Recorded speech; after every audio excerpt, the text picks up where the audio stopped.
Update kasus pembunuhan ibu dan anak di Subang. Nama dan posisi Banpol jelas, kejar, siapa yang suruh masuk ke TKP pembunuh ibu dan anak di Subang. Namun sebelum kita bahas, mohon subscribe channel ini dulu, agar kamu gak ketinggalan berita-berita menarik dari kami. Kalau sudah, mari kita lanjut.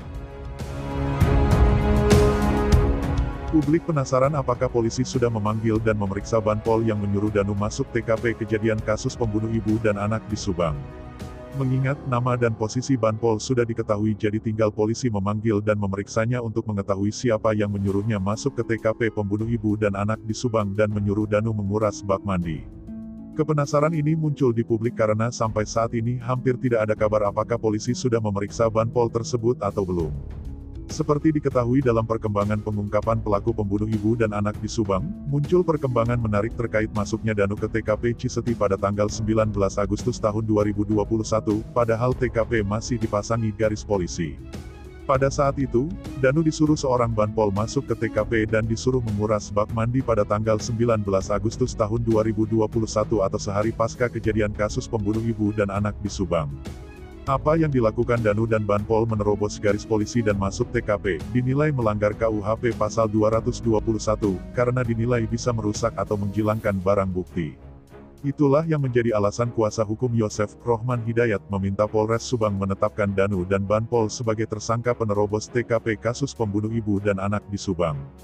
Itu juga selaras dengan pernyataan forensik dari Mabes Polri bahwa jika TKP sudah dimasuki orang sama saja dengan mengacak-acak yang bisa mengganggu penyelidikan.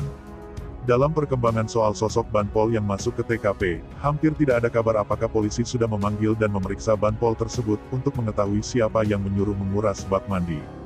Apalagi nama dan posisi Banpol tersebut sudah jelas diketahui. Menurut Yoris, anak dan kakak dari korban pembunuh ibu dan anak di Subang, saat diwawancarai di kanal YouTube TV One News, Senin tanggal 8 November mengetahui nama dan posisi Banpol tersebut. Dalam wawancara dengan TV One, Yoris mengakui mengetahui Banpol tersebut. Namanya adalah Uci dan biasa kerja di Polsek Jalan Cagak, Subang.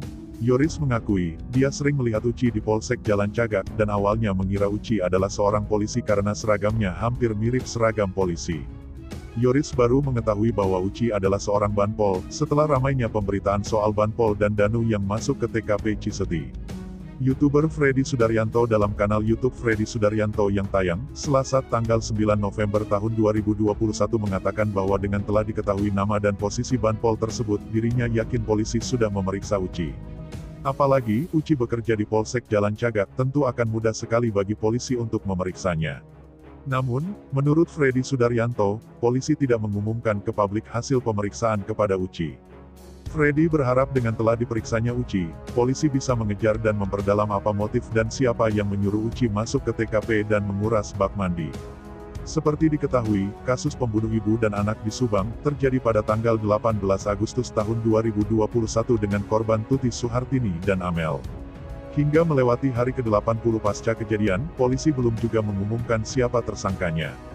Gimana menurut kalian? Terima kasih telah menyimak video ini, jangan lupa like, komen, dan subscribe.